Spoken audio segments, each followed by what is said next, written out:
ये जो आपको क्वेश्चन नंबर 3 दिख रहा है व्हाट्सएप के डाउट ग्रुप में आया है। क्वेश्चन क्या बोलता है कि odds in favour of an event A is 3:4 और अनदर इवेंट जो क्या है इंडिपेंडेंट है उसके अगेंस्ट में ऑड्स कितना है 7:4।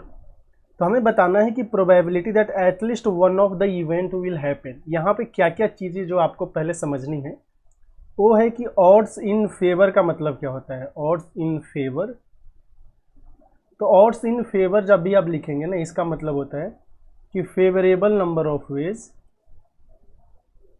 n dot O dot W का मतलब number of ways divided by unfavourable number of ways. Unfavourable number of ways, तो किसी भी इवेंट के ऑड्स इन फेवर निकालना है, इसका मतलब है कि वो फेवरेबल एंड अनफेवरेबल का रेशियो है। ऑड्स अगेंस्ट अगर पूछा है तो यहाँ ऑड नहीं ऑड्स होगा, ऑड्स अगेंस्ट।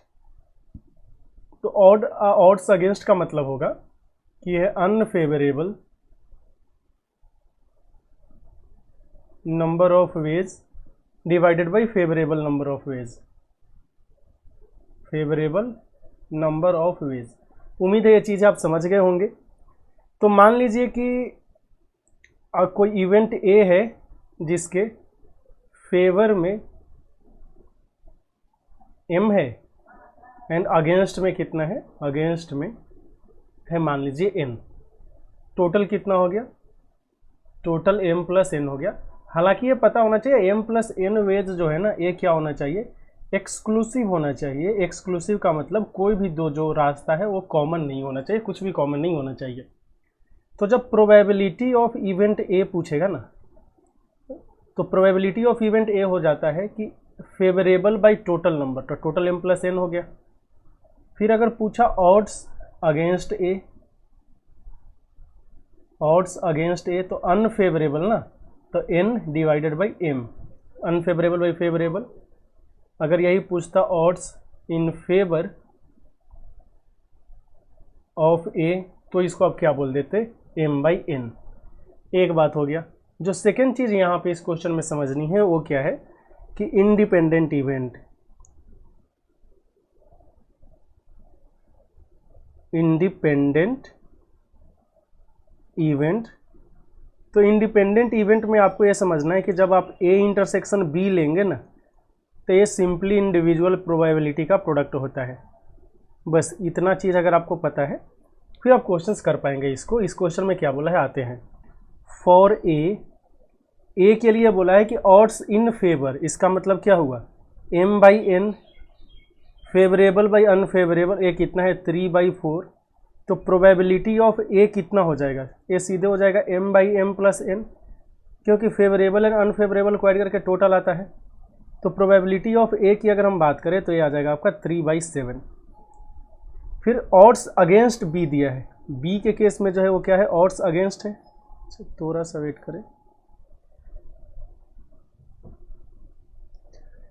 बी के केस में क्या है ऑड्स अगेंस्ट है, तो बी के लिए जब हम लिखेंगे तो आएगा फॉर बी, यहाँ पे है n/m, इसका वैल्यू क्या दिया है 7/4, 7/4 दिया है। तो जब प्रोबेबिलिटी ऑफ बी आप लिखेंगे तो कितना आएगा, प्रोबेबिलिटी ऑफ बी आ जाएगा m/m प्लस n, तो ये आ गया 4/11। अभी आते हैं क्वेश्चन पे। क्वेश्चन में जो हमें पूछा है ना वो बोलता है कि at least one of the event will occur. इसका मतलब इसे चाहिए probability of A union B, जिसका वैल्यू होगा probability of A plus probability of B minus probability of A intersection B. ये फॉर्मूला आपको पता होना चाहिए, यह इसी फॉर्मूला को फॉलो करता है। आपने देखा होगा कि number of A union B जो होता है number of A plus number of B minus number of A intersection B होता है। तो बस वैल्यूज पुट करते हैं। पी ऑफ ए है 3/7, पी ऑफ बी है 4/11। फिर बात आता है कि P of A intersection B कैसे लिखेंगे। क्वेश्चन में बोला है A and B are independent, तो ये simply P A into P B हो जाएगा, यही है ना। तो माइनस 3/7 इंटू 4/11, 77 एलसीएम हो गया।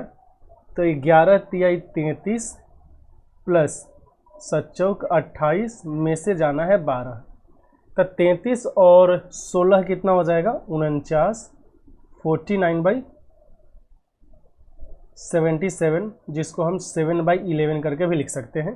तो इस क्वेश्चन का सही आंसर 7/11 है। सही आंसर हो गया ऑप्शन नंबर बी।